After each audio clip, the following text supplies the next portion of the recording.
behalf of Amnesty International. That we are here today to do a press conference on the August 10th incident that took place in Sierra Leone. And Amnesty International, late November to early December, undertook a research. Our research team came to Sierra Leone together with Amnesty here and did a research investigation into the August 10 incidents, where we interviewed key stakeholders, civil society organizations, the Human Rights Commission, the Inspector General of Police, and then victims and their families, protesters. We went to the three main areas that were more involved in the incident, which is Freetown here, and McKinney and Kamakri. And we did a lot of interviews. And so we decided to do a long press, briefing. And so our press release today, one that focuses on the incidents that took place on August 10th. And on that note, welcome all of you to our press conference, where we share with you our findings. But I want to take this opportunity to at least appeal, a caution, because what we started seeing is that some people have started taking our reports, using it for their own selfish, gains. We started giving it different captions. What I'm appealing here is that please take our release as it is and share the actual content. We don't want people to add it. So on that note, I thank all of you. And the director will take the lead here now, and we'll get some speaker here, and we'll be talking on key thematic areas. So on that note, I thank you and welcome, director. Okay, thank you very much, Mr. Kaikai. Sorry, we did not do introductions. Yeah. I don't know whether we need that. Yeah, it's necessary. Let me start with myself. I'm Solomon Subandi. I'm the director of Amnesty International. Alphonsus B. Ambani, Executive Secretary, Human Rights Defenders Network. Yeah, Kaikai, Campaign Centers Officer, Amnesty. We want to start, we want to conclude by yes, the man at the back there.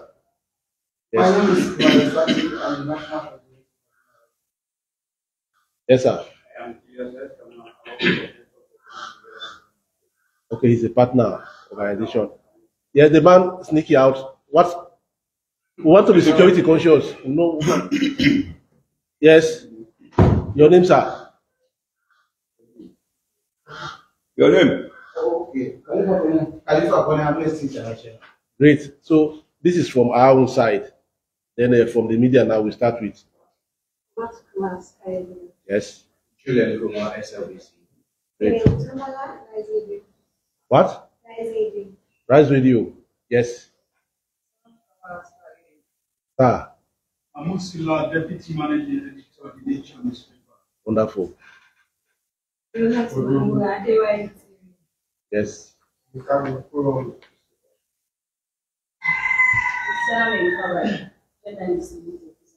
Okay, sorry, you are left out. Yes.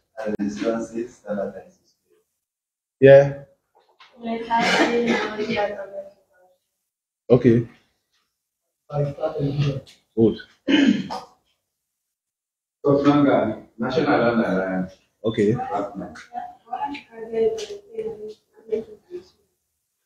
Yes, the other guy is snapping us. Can you tell us who we are?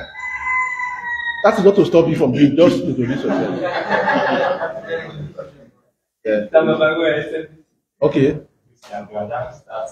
Good.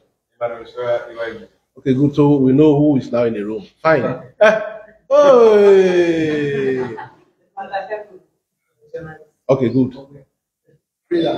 Mata, a long-standing friend. We're happy to have you back.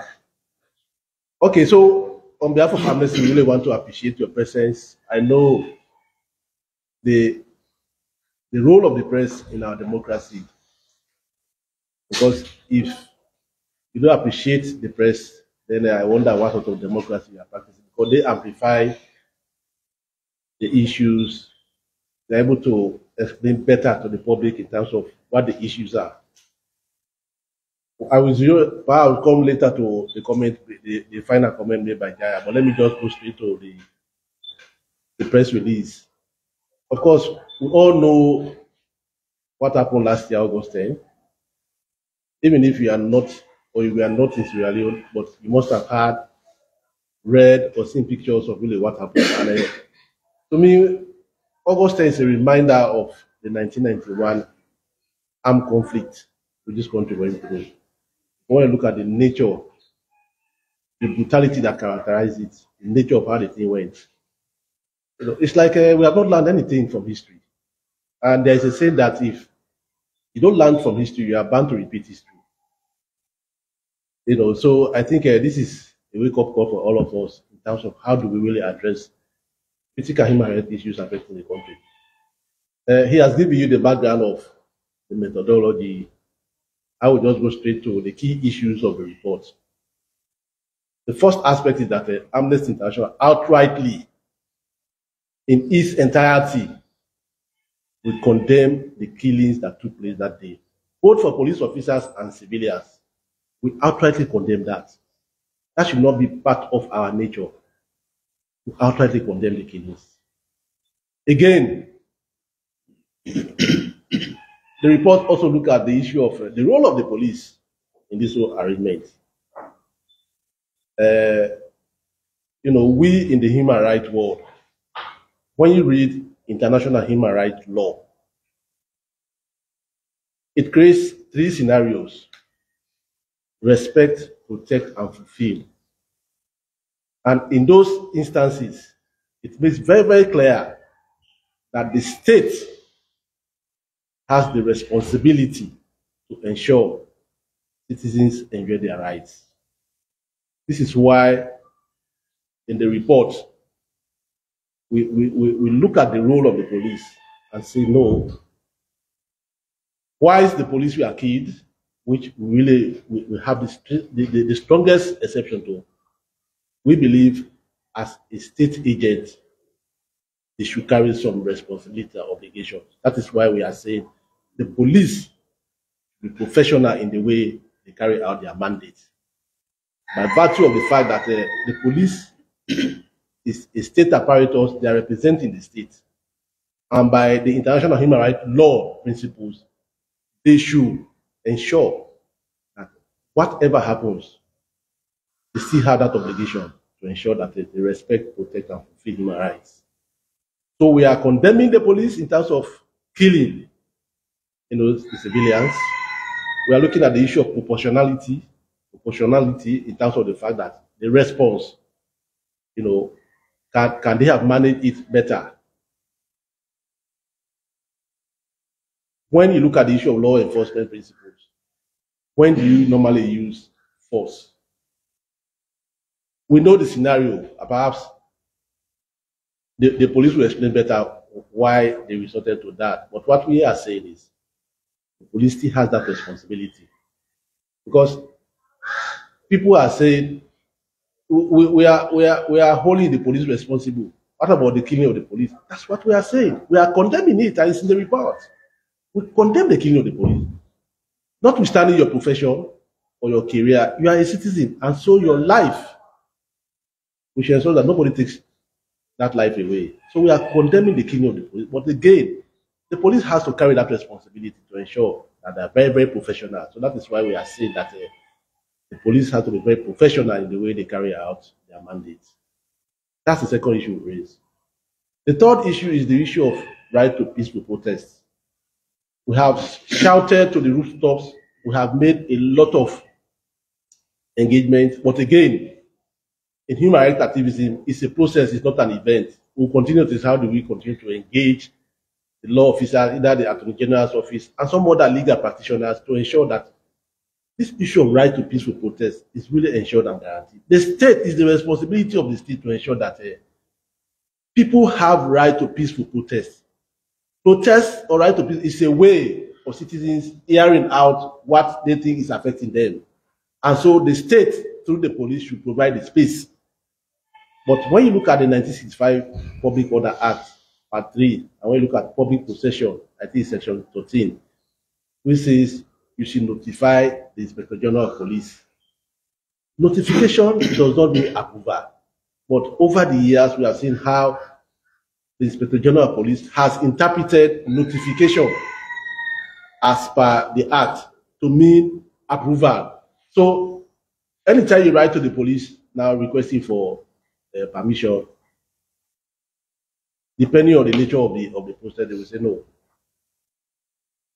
They will grant permission for specific issues, but those that are very critical of the government, they hardly provide the approved such, under the guise of the fact that it will be hijacked by other people. In other words, if people go on protest, if initially you start peacefully, then it ends. But can we have examples of that? Can the police tell us, we gave ABCD permission to protest and it ended this way? So that people will better inform in terms of how do we take this discussion forward. Or really think that Part 3 that look at public possession should be reviewed, and the police should ensure that they really provide necessary security and allow people to protest. That's the third concern we raised. The other concern is about the special committee set up by government. We do appreciate government's efforts, but when things like that happen, what we want is a committee established to investigate, to do it impartially and speedily, and at the end of the day, produce a report with recommendations, and we expect government to act on those recommendations. To date, well, perhaps you as journalists will be privy to what the special committee is, but I don't really know where we are now in terms of the work of the committee. Have they finished? Are they now compiling their reports? Where are we? You know, and this thing happened from August. We believe by now we have had a final report of the special committee, and that report is made public, further educating us in terms of what were their key findings, who is responsible for what recommendations can they give to government, and how can we, civil society or the public, can push government to act on those recommendations. So this is one of the issues we raised in the press release. The final one is about the way the dead were treated. We know government gave some pause to some of the relatives, but beyond that, we know that there's that what I call cultural affinity between the living and the dead. For us as a country and culturally, when somebody loved one dies, we want to see how do we give a befitting or a loving, whatever language, burial to that deceased relative. We saw that instance where government did not surrender the dead bodies to the relatives to be buried. And so we look at that to be an issue that the government should not really repeat. Because what is government really doing with the dead body? Who would have loved surrender the dead bodies to the relatives? If you have issues of security, which I understand from the statement of the Minister of Information and Communication, that they did not give the bodies back to the relatives for burial because there was this issue of security threat. If that's the issue, then provide security in the burial. I mean, make sure, give them the body, and perhaps the police or whosoever should be part of the process of ensuring that they bury their dead. But we did not see that, and I think it's a concern which we are raising and will continue to raise. So those are the key issues around the report. Again, let me zero in on what Jaya said in conclusion. We appreciate the role of the media because the media is really making clarity in some of the critical issues. We cannot do it alone. You amplify our voices on the critical issues. But again, we don't want to see some media outlets becoming an opposition. The role of the media is different from the opposition. If you want to be an opposition party, go to the opposition. If you are playing the role of the media, play the role of the media. But when when there is a public issue, people take different ways of approaching it. And so it will appear in some of the headlines as if Amnesty is at war with government. That's not it. Our role is not that. We speak truth to power. We continue to engage government on their obligations to say, wait, government, what you did is not correct. And we think moving forward, try and correct it. That's the role of the civil society. That's the role of CSO. That's the role of Amnesty. We have been doing this for ages. That's our role. That's our mandate. I cannot move away from that. Government knows we speak, and in all of the release, when you read it, it's allegation, allegation, allegation. Because we met people, we spoke to people. It's their views that we put in the report. It's not Amnesty's view. Our views only came up in terms of the role of the police.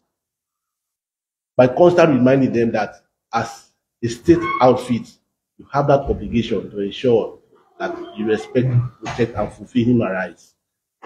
Because government has signed, or government signs international treaties and conventions, and so it's mandatory on government to provide the space for citizens to enjoy their rights. So on that note, I really want to appreciate all of us, and I hope, again, this is a national issue. How can we all continue to debate it to ensure that we don't have a real occurrence of that? We are moving to elections. How do we ensure that government creates, the ambience, the friendly ambience, the human rights ambience for people to enjoy their rights, even as we move into elections, even on the day of elections? Quietly, people vote quietly and go home and listen to the results. And even when the results are read out, we don't want to see any chaos after that. So I really want to appreciate your coming, and at the end of the day, I really want all of us to go through the report and see how, in your own little way, we continue to ensure that peace reigns in this country. That we continue to criticize those things or condemn those things we think are not working, and how collectively we can make this country a better place for all of us. I thank you all. Thank you, Director. We can now go to Mr. Bani, who is the Executive Director for Human Rights Defenders Network, Sierra Leone. Make a statement on the issue. Thank you very much. Before I could say anything, brother, I just want us to stand up and observe at least a minute silent prayer for the loved ones we lost on August 10th.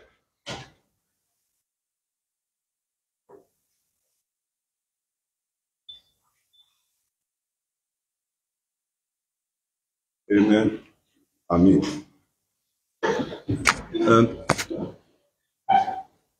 I will not likely go into the context which Director have just explained in the press statement. I will look at the press statement and try to create the scene for us to understand the principles behind peaceful protest and how I think it will help communities and a nation to evolve either from a tyrannic way of responding to society or from a dictatorial aspect. If you look at the August 10 incident, we all believe that the initial phase to August 10, 2 days prior to that, was something like a faceless situation. We all know that information has been going out, nobody should go out, we should all sit at home. And when we are engaging some people, the response from those people that did not go out on the street or decided to stay home, the 8th and the 9th, it was not because they were supporting the request made by the unknown people that were requesting them to stay home, but because of fear of their lives or their property. So that will lead me to the actual context of what it takes or what it means for us to do a peaceful protest. And a peaceful protest should inspire us to do two things. One, it will inspire you to join the protest, because no matter what, whatever protest people are organizing, it may be a protest on civic liberty, it may be a protest on children's issue or women's rights or economic situation or political situation. So if it touches you that you believe on that, you join the protest.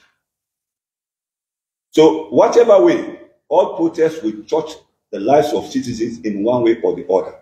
So once you believe and you like that particular issue, you can join them. That is one, that protest will inspire people. The second aspect that protest will inspire you, well, even though this thing is good, it touches my heart, or it's part of me, or whatsoever, or it has nothing to do with me, let me go about my own normal business. So in other words, protest should inspire you to join the protest and support the call, or it should inspire you to go about your normal business, which means the protest is creating that space. So even though we, the protesters, those that are protesting, have the rights, the constitutional mandate to protest, they equally have the responsibility to ensure that those people that are not part of their protest go about their own normal business without fear of intimidation or threat or harassment. That's the whole principles behind peaceful protest and the essence of using our civic liberty to protest against the state. So if you analyze the August 10 incident, there is no way we can say it creates the opportunity for these two aspects. I'm yet to understand, for people to tell us that we are inspired because I joined this team because I was inspired, or I decided to go about my own normal business. But if you look at the August 10, the number of people were not on the streets because of fear.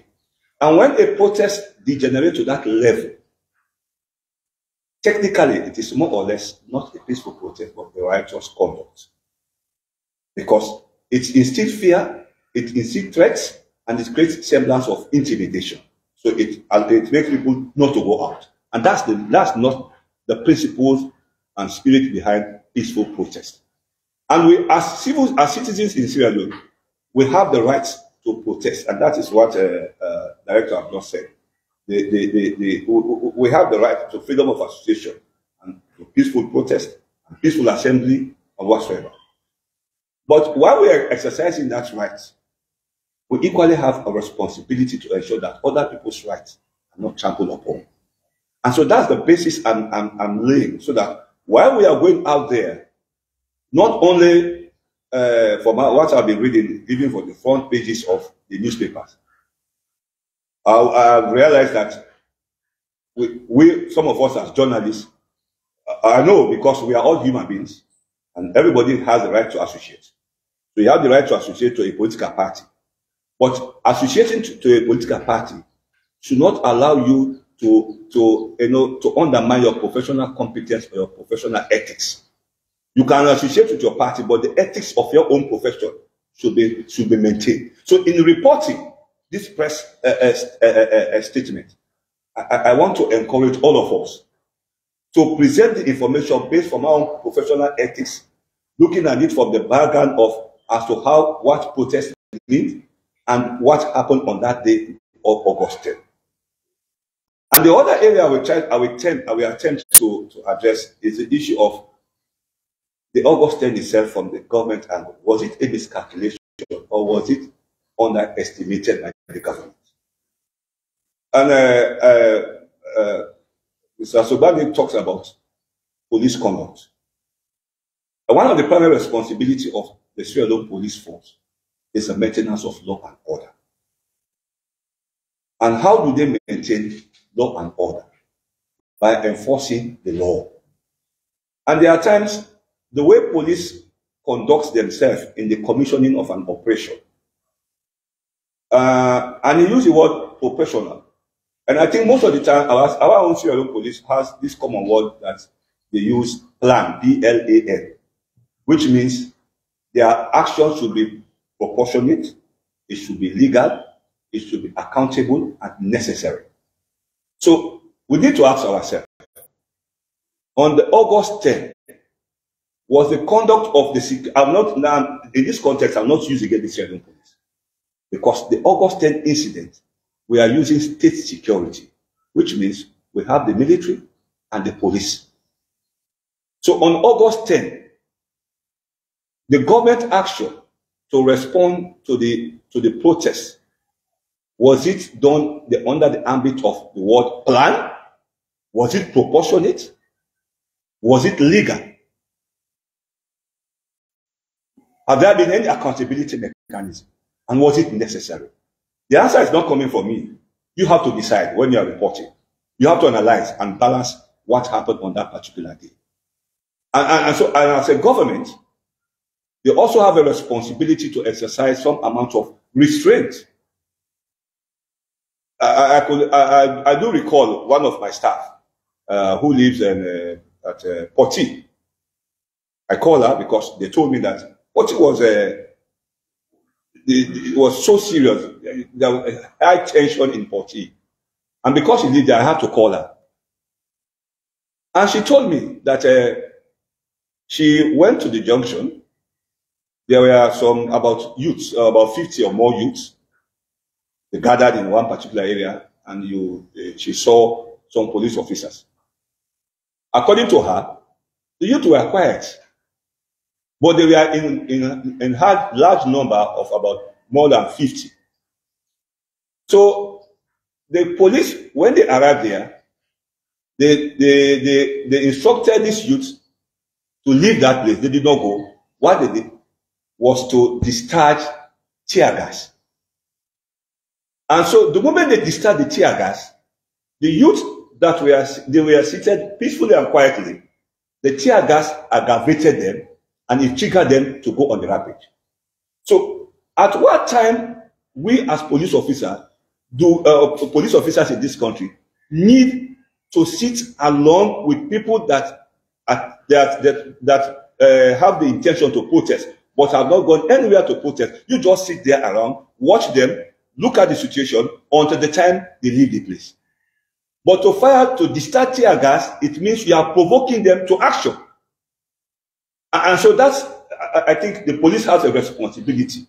If the youth did not go on the rampage, they could have just been in that area, monitor their conduct, monitor their action as they proceed or they move from one place to another. But discharging tear gas cannon, they provoke them to anger. So we have to look at this whole August 10th incident again from the angle of government. From us as civil society, from us as civilian, we know, and I think if some of you will recall, and before I go to the facts, let me just give a quick example. Are we aware of is it the Black Monday? There was something like a protest called the Black Monday market women, right? And the leader, somebody that was leading that Black Monday was Dr. Femi Claudius, right?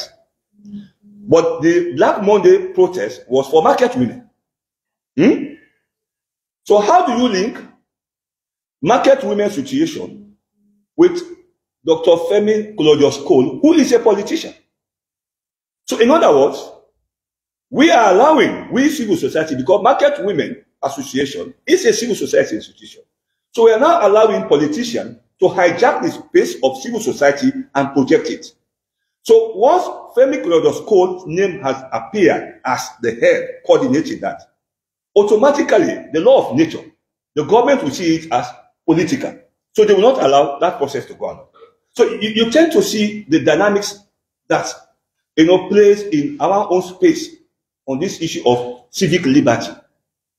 And so we need also to engage our politicians, or we also need, and even the journalists also need to inform politicians.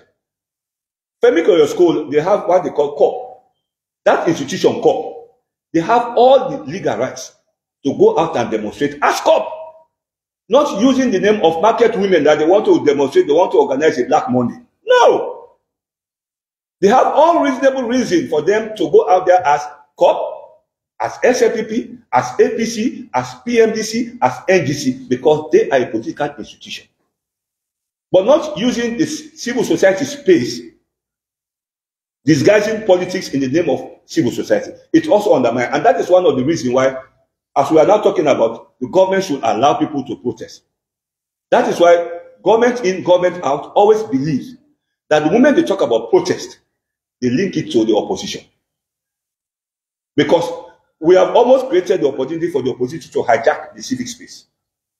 So we also need to ensure that people understand that when we want to protest, it's not in the name of politics. And I will give you a critical example. How many of us that witnessed or are aware the May 8th incident? Was any one of us here among the May 8th incident protesters in this country? I was among the May 8th incident that brought down Fode Sanko. That was spontaneous.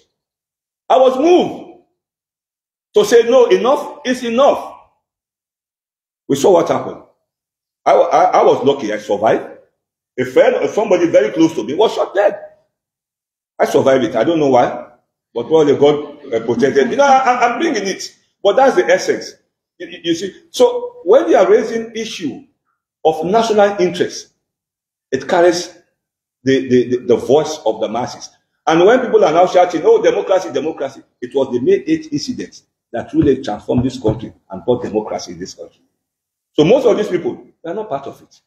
But they are now crying. They are now taking the praise. So, in short, we also have to be reporting what it means as the principles of enjoying civic liberty and particularly protest. That's the responsibility of the media, to also help people to understand. While we have the right to protest, we also have the responsibility to ensure that people go about their own normal business. So, as he said, when you ask, you inform the police. How many of us are notifying the police that I want to go and register to vote? How many of you? Have you ever notified the police that you are notifying them that you want to go and register? Eh? And when you register, you vote for a government. Is that not so? Do you all equally need to notify the police, even to demonstrate, to protest against the police? No.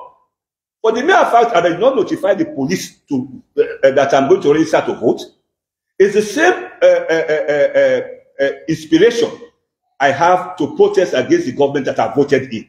I don't need the permission of, I don't need the authority of the police. The only thing police need to do for us, if I'm going to protest, I will now tell the police that I, Alphonsus B. Ngbani, or the Human Rights Defenders Network, we are now going to do a peaceful protest. We are going to process from Upgon using Kisi Road, Abacha Street, Chekasili Street, Sabe Square to Stadium. We have given them the route. What the police need to do now is to control vehicular and pedestrian traffic so that we will not affect other people that want to go about their own normal business. So they will divert traffic so that people who go about their own normal business, we go about our own possession on the way we have, the routes we have even given to the police. That's the essence of notifying the police. It's not about them giving us permission to protest. It's to provide vehicular and pedestrian traffic to control it so that we go about our own peaceful protest. So that's the essence. But the August 10th incident, as Director rightly said, it gives us a reflection to the brutal war we witness in this country. And that should not happen. Let us don't allow politics to take this space of civic liberty. This is our own space. This is the time we can use to attack the government, to attack the opposition. That what you are doing is not correct. Government, what you are doing is not correct. But if we allow any one party of these two groups hijack that space, then I think there's no longer going to be democracy. Civic space will shrink, and you and I will not have the opportunity to express our opinion. With that note, I want to thank you. Thank you, Mr. Bani. On explicit note, it's more of a reflection, thought-provoking statement. And we all know, and most of us witnessed, or some of us witnessed the rebel war in this country. We know it had aftermath on us. But one thing I'm always saying, that's like you haven't learned many lessons from that war. So we must take our time and start reflecting on those dark days in Sierra Leone, whatever we are doing, not only for us, but for posterity. On that note, I thank you again, and then we'll now turn the mic to you. If you have questions and clarifications, and make it, or we can make those clarifications. I thank you all.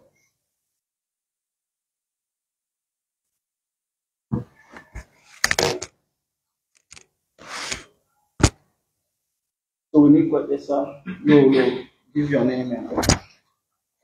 Hello. Here. I'm Julian Kuma from SRBC.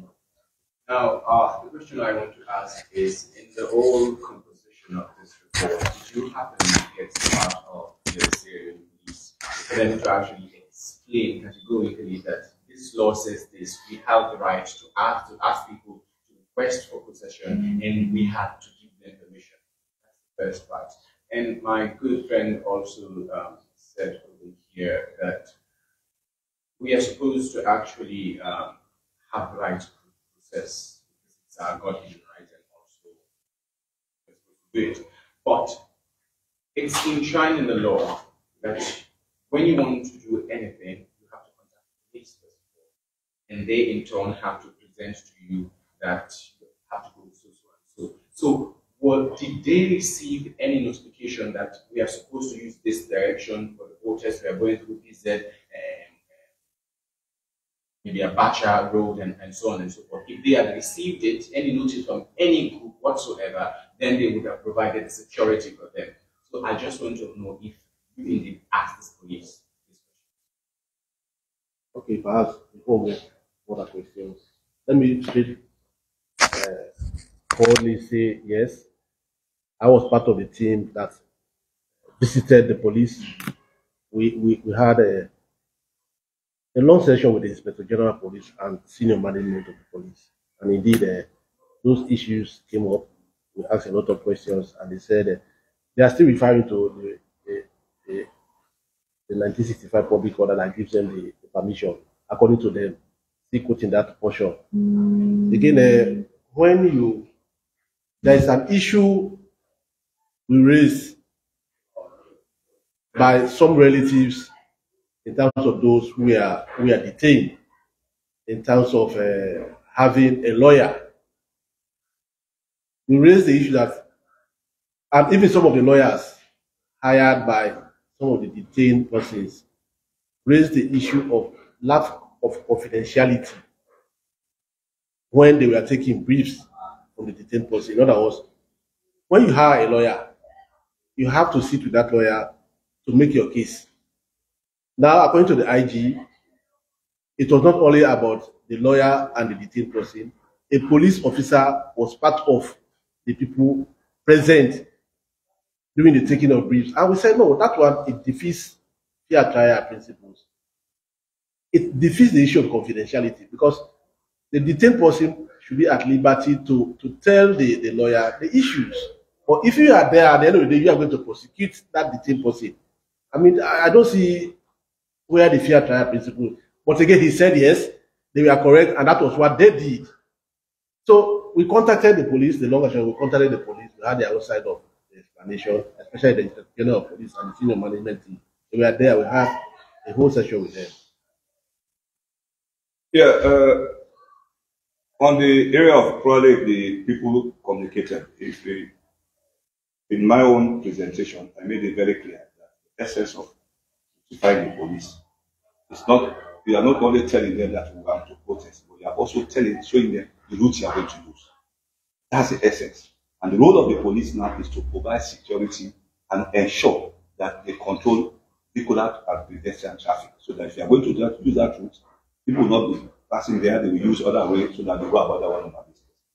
But if you look at the August 10 incident, it was a faceless situation. It was faceless. And we even came out with a press statement encouraging the people that are proposing that demonstration to engage the Sierra Leone police so that they can discuss.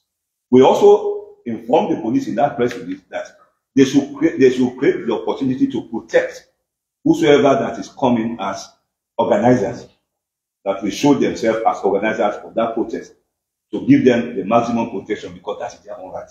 So we did that. So that is why I said we all equally have a responsibility.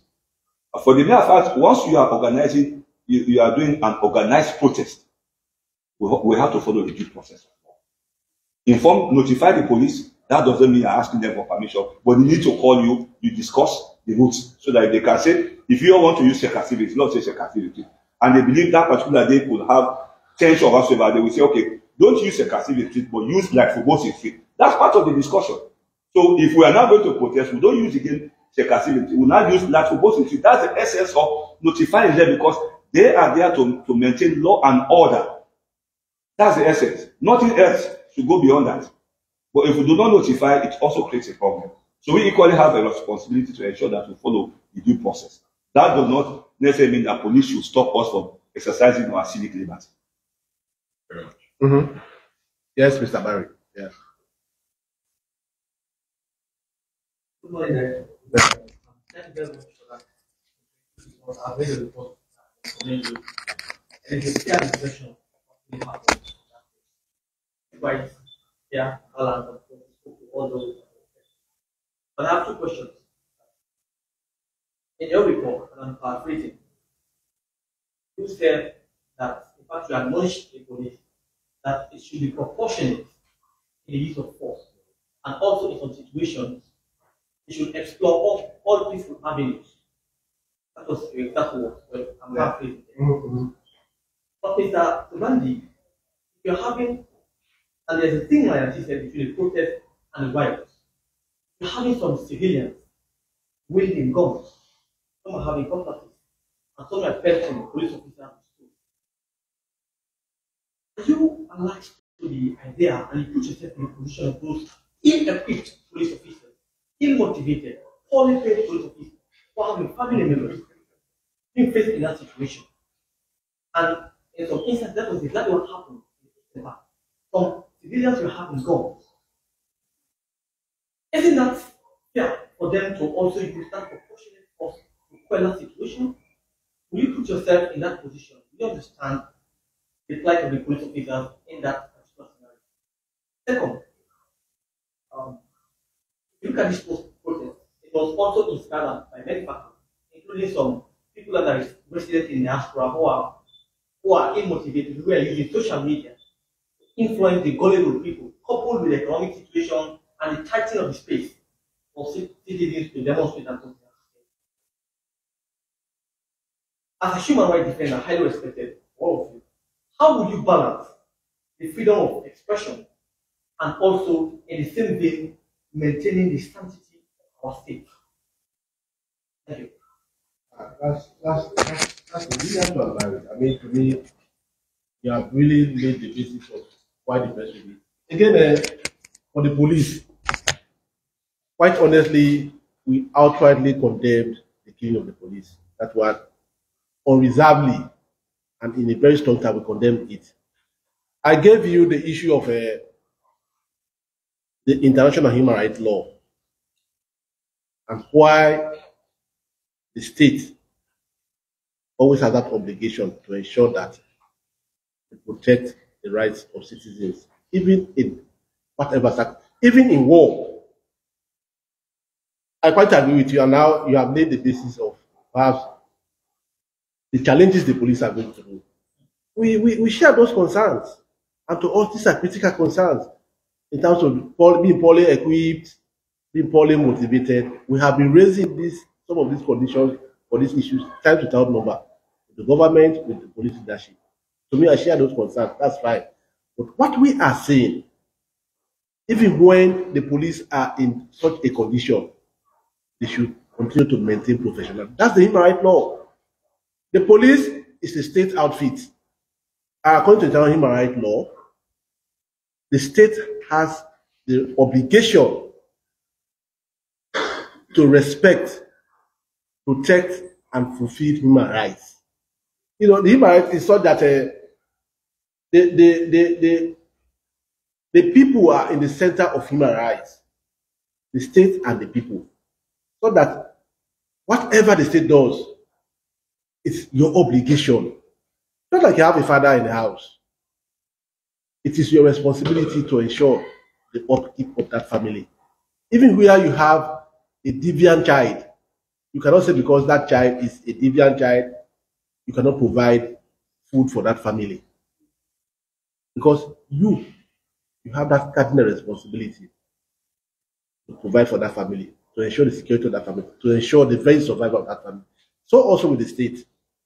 You know, to me, I really sympathize with the police in terms of the situation in which they find themselves sometimes.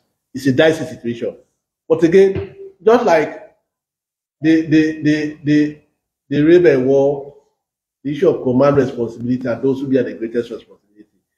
Even when we had irate citizens, and again we condemn those things, there are acceptable ways of channeling with issues of concern from the citizens. Peaceful protest is one, but beyond that, there are other ways of engagement. But again, when you have other external factors coming into play, you know, the issue of social media, and this is an area that is difficult to control. Even government, if government had had its way, they would even have brought Adebayo here because of what he's doing over the period. You know, it's a dicey situation. I do share the concerns you are raising. Again, because if I was in the police, I was part of the police, you know, we can always say force is as a last resort, but that was why they use force. But again, you have to look at the level of force that is going to be used. Is it proportionate? Is it used as a last resort? You had him bringing up the scenario in the eastern part where you have a group of youths quietly sitting down. The police came, or a group of police officers came. They said, no, leave this place. Now the guys were a bit stubborn, they could not. And they started using tear gas. That is going to inflame the situation. So we are saying, much as we do sympathize with the police, much as we know of the concerns they are raising, but we expect the police to be very, very professional because their mandate is to protect lives and property.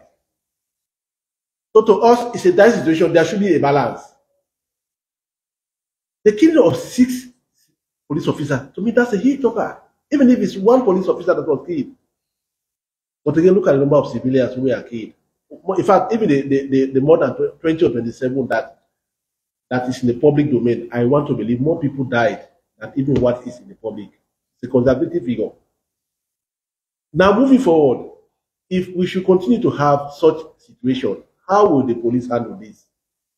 Or how can we, as citizens, this is why we are even pushing for the report from the special committee, because now we just base the thing more on allegations from testimonies from people we interviewed. Now we expect the special committee to do an in-depth analysis of the situation, including the external forces, those outside Sierra Leone, or even within Sierra Leone. Do we have other elements behind the scenes that prepare citizens to go out and become rioters? This is why we are pushing the special committee. Come out with this report for us to know. Because it's going to tell us a comprehensive idea of really what happened, who we are beyond those things, what is really the driving force beyond the August 10, and perhaps some other issues that led to the August 10, who are those responsible. What recommendations can you provide to government, and how can we, civil society and the rest of the people, run along with those recommendations? Because you have said it all. Perhaps even the way the police reacted that led to the death of 20 or more people is as a result of some other factors we may not even know. And you have not mentioned that. The issue of being poorly motivated. And to us, that's the point. Were they outnumbered? And again, you have raised that issue of even civilians possessing arms, guns. I don't understand. How can civilians be having guns? What has become of the state? You know, we have the arms committee, commission. What wake-up call can we give to them to again start to like searching houses now to see who are they? Because it's a wake-up call as we move into elections. If we don't address those things now, and that is why we continue to call on the special committee, the report. Because it could be one of those issues that are going to stumble on in their reports in terms of civilians having weapons and how they use these weapons to even kill police officers. That's a wake-up call for the Arms Commission to really be more robust in terms of who has guns or who is not supposed to have authority to have guns, and how the illegal possession of arms is really leading to some of these crises. I really share your concerns, but at the end of the day, I continue to say the issue of state obligation is very, very supreme and paramount. Yes, Mr. Kandil. Well, in a more technical way, when you are in the theater of operation, and this I'm talking about when you are in combat action, that is, like the enemy over there and you are here, you know, and they have arms and whatsoever. You shoot, I shoot, you kill, I kill. In the international law of war, you shoot, I shoot. At that time, when we are in combat action, the theater of operation, there is no crime. If you are arrested as a POW, a prisoner of war, and you are killed, it's a crime. And you don't need to shoot somebody from the back. If the person is running away, you shoot. It's a crime. So if you take from the premises you have made, you look at the August 10 incident in a situation where civilians outnumbered police, and they have machetes or probably some have guns or whatsoever. The police may only use by the rules of engagement and the use of the discharge of firearms. You use it when you believe reasonably that your life is in danger. That's the time you may now resort to discharge firearms in order to save yourself or protect yourself from being overrun or being attacked. That's technically the essence of the rules of engagement in the use of firearms. And so if what happened August 10, in some areas where we have guns or whatsoever, so we now have to understand from the committee as to the level of the areas how civilians were killed and who died of gunshots. Then you now characterize those areas that these are the areas where police use firearms in order to protect themselves because of they are under imminent threats. And if some of us have investigated the incident in Kamakwe, I'm isolating now Kamakwe. If you have done some justice to the situation in Kamakwe, Kamakwe incident was like a coincidence of what happened in the August 10 situation. If you could see a situation where police arrested a crippled person because of one way or the reason a crime, that person was detained. Youth went on the rampage. For God's sake. Because of the August 10 situation now, you burnt a police station. They start running after police. These police officers were living in that community. They know them. They work for that community. You are now running up behind that police officer to kill that police officer. What has the police officer done to you in that particular context and that particular day of August 10?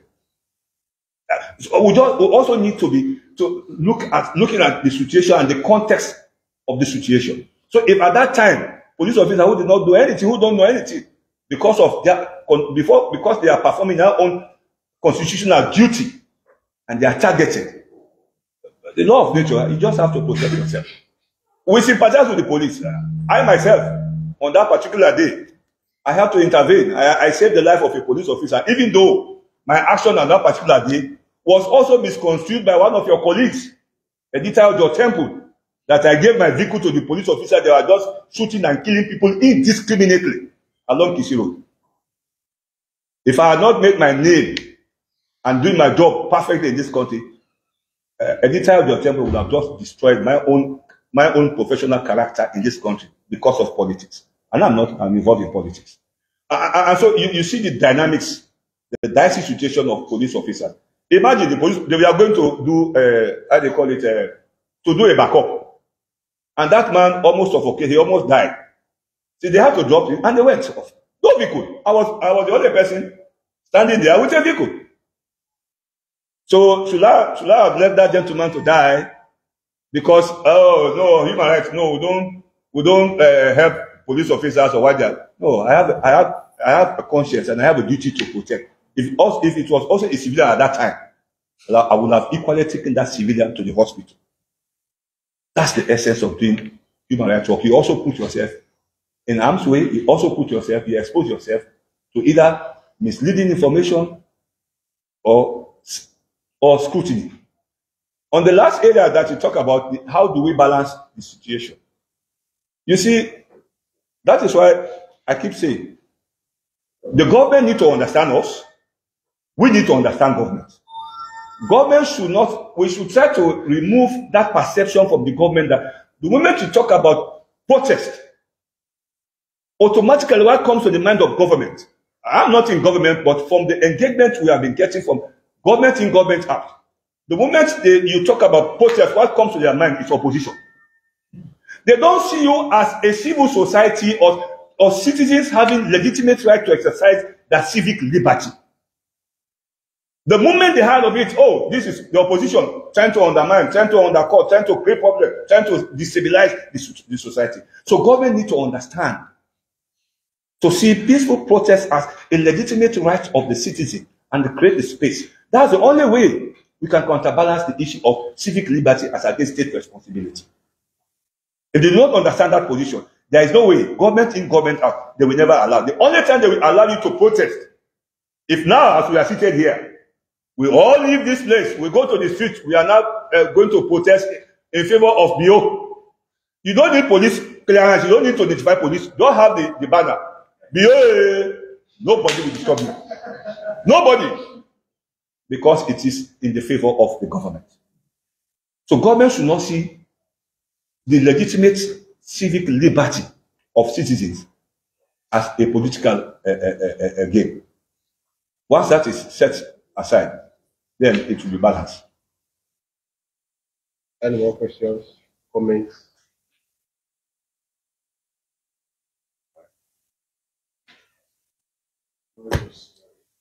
Yes, just like it's not a question, please. Mr. Subani and Mr. Bani. Mr. Bani, highly respected human rights activists in this country. But how would you describe just a banner what really transpired from August 10th? Is it a protest, demonstration, a riot, or an insurrection? Well, I will really look at it as a riot, because if it's a protest, it has to be legalized. In other words, follow the due process, make an application to the police. And even when we engage in IG, the general police, that was what he said, it's faceless. There was nobody coming out to say, I am the leader of this protest. So to me, it was like a riot, spontaneous activity, but again, as I said, spurred by a lot of external factors. But to me, really, it was not really a protest, because as long as you don't go through the due process, but again, he has said it, depending on the perception of the state actors. Normally, as long as it's not something that is very critical of government, it's going to be very challenging in terms of how do we do it. But again, would have loved, from the human rights angle or from the civil society angle, would have loved whosoever were the organizers for them to make an attempt to engage the police that we are coming out on August 10th. And so if they are refused that now, then we know that definitely what they try to engage the due process, but they were denied access in terms of the police clearance. Then now, even when it becomes riotous, we cannot call it a riot. It will be a protest. But for the way it happened, they never made any formal application to the police. So you cannot just, except for that, you cannot just, now this group, you go to the street, start shouting all over the place. It's riotous. Yes, right. To me, really, from the human rights angle, it's a riotous conduct of the August 10th situation. From the political angle, when you take a look at the geographical scope of the protest instead, then you will now go to your last statement as insurrection. That's why government is suggesting insurrection, because it happened most of the areas where you have the opposition. Although in the western area you cannot classify the eastern region as the opposition stronghold, but you go Kamakwe, Binkolo, Makeni, some other aspects in the north.